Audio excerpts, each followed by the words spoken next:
So we're not chasing this thing so that new stuff doesn't pop up. Because you could get into the 5th century and then someone's like, well, it's the 4th epistle of James. And they're like, well, hot dang.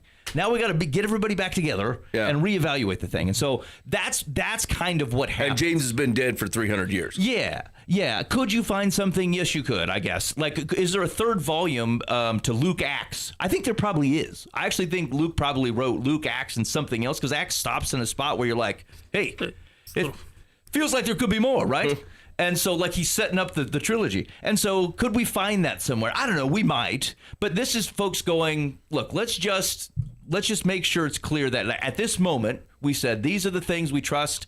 Anything outside of this, we can't vouch for. And so does that happen? Yeah, of course it does, because that's what I would do. Here's a good resources, here are not good resources. And so I think you have to do that, because the farther you get away from that historical accurate representation of the people that were there, the farther you get away from it, the more you get lost, right, in some of the stuff. So yeah, that's right. And I don't begrudge, like, if we think about stuff that's in the Catholic Bible, you got 1st and 2nd Maccabees and Tobit and like some of that intertestamental literature, like I wouldn't tell you not to read it.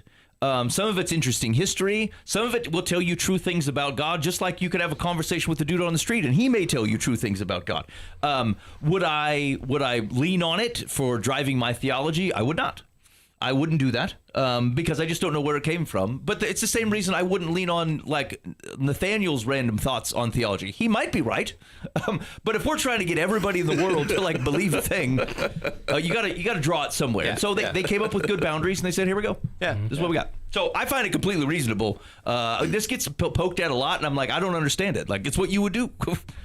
All right.